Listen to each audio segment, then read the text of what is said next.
안녕하세요. 여러분의 주식 주치의 신현식입니다. 오늘 긴급 진단을 해야 될 것 같아서 오늘 세 가지, 이 세 가지 관련해서 정리하겠습니다. 첫 번째로는 이제 이란 공습 사태 핵심 정리, 대체 무슨 일이 일어났는지, 그 다음에 두 번째로는 유가 급등, 한국 경제에 미치는 영향, 세 번째는 코스피 내일 시나리오, 어떻게 이제 구체적으로 여러분들이 행동해야 될지를 알려드릴게요. 자, 이제 바로 시작하겠습니다. 자, 첫 번째는 이란 사태 팩트 정리예요. 먼저 무슨 일이 일어났는지 정리할게요. 2월 28일 날 미국과 이스라엘이 이란을 공습했어요. 테헤란을 포함한 군사시설, 전략 거점을 정밀 타격을 했고요.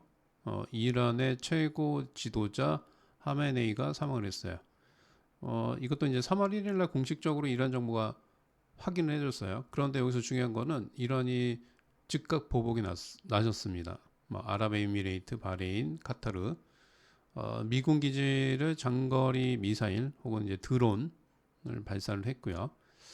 가장 큰 문제는 뭐가 문제냐면 이란의 혁명 수비대가 호르무즈 해역을 봉쇄를 선언했다는 거죠. 우리 호르무즈 해역은 그 전 세계 물동량의 약 20배에서 30%가 지나가요. 그러니까 여기가 막히게 되면 전 세계 에너지가 공급 비상이 걸려요.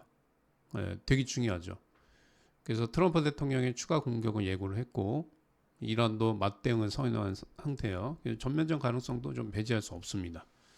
그래서 여기서 중요한 거는 호르무즈 해역 폐쇄가 장기간에 가면 오일 쇼크 같은 게 옵니다. 예전에. 그래서 이게 금방 끝날 건지 시간이 걸릴 건지 좀 확인을 하셔야 될 필요가 있어요. 자, 두 번째입니다. 유가. 유가가 한국 경제에 미치는 영향. 당연히 안 좋죠. 유가가 상승하게 되면 당연히 안 좋습니다. 유가가 상승하게 되면 일단 전체 물가가 상승하죠.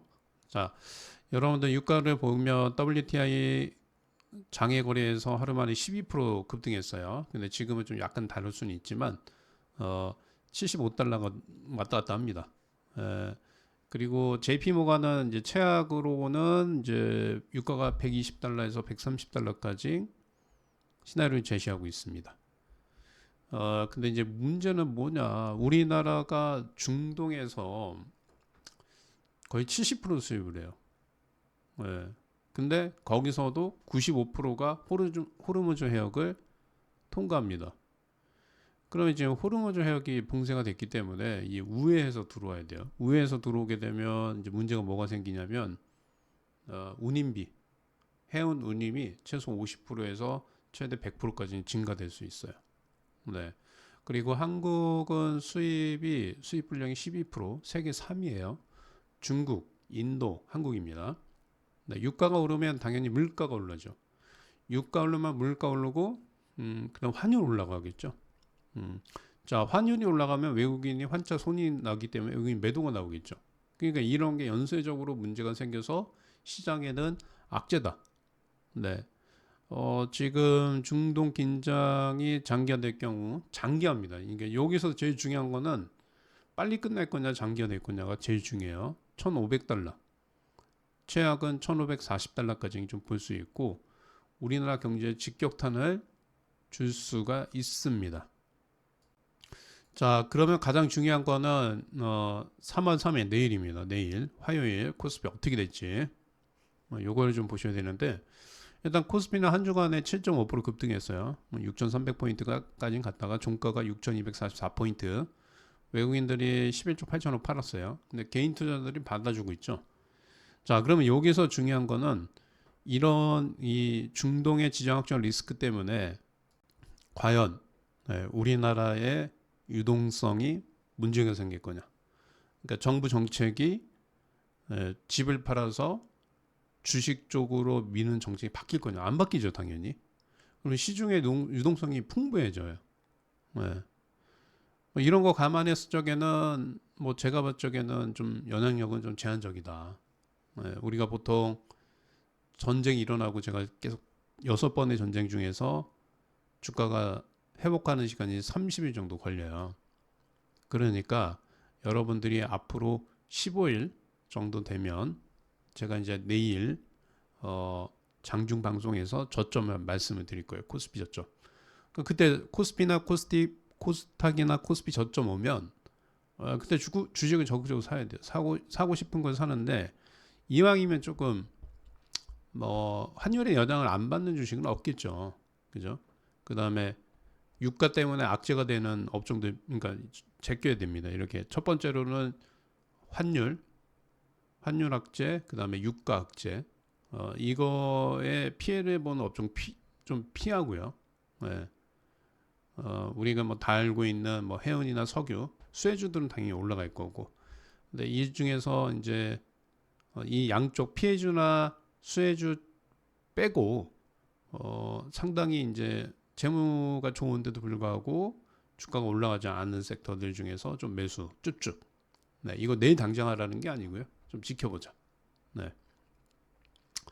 자, 그 다음에 이제 만약에 내일 시장이 3% 이상 급락을 하게 되면, 3% 이상 급락하게 되면 일단은 매도하는 건 별로 의미가 없어요.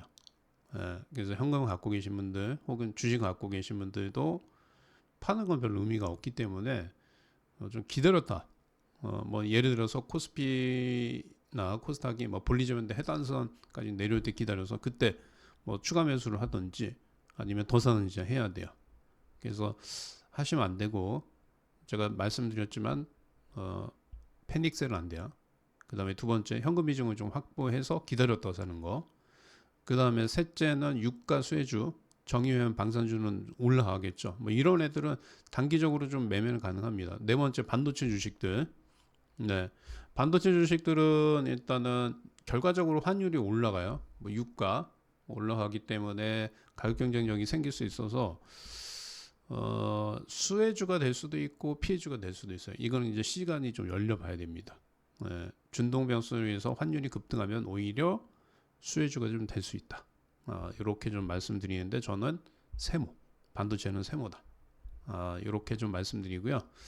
자, 오늘의 이제 핵심 전략 세 가지 말씀을 드렸어요. 근데 이제 또 여러분들이 비트코인에 대해서 제가 좀 말씀을 드릴게요. 네. 자, 비트코인과 주식의 관계는 좀 비례 관계예요. 비트코인. 그래서 여러분들이 제가 지금 현재 오늘 3월 2일 비트코인 시세를 보면, 네, 시세를 보면 오늘 그 오전 새벽 2시 이후에 반등이 나오고 있어요. 쭉 빠졌다가 비트코인도 반등이 나오고 있습니다. 네. 비트코인이 반등이 나온다고 하는 것은 일단은 뭐 크게 내일 시장에서 충격이 될 가능성은 좀 제한적이지 않을까. 뭐 이렇게 좀 보고 있어요. 네.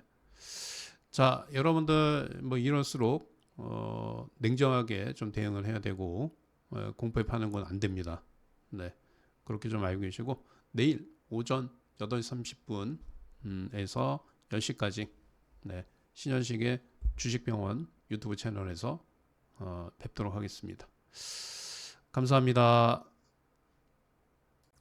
자, 그 다음에 영상이 좋았다면 구독, 좋아요, 알림 설정, 네, 신현식의 주식병원과 함께 갑시다. 감사합니다.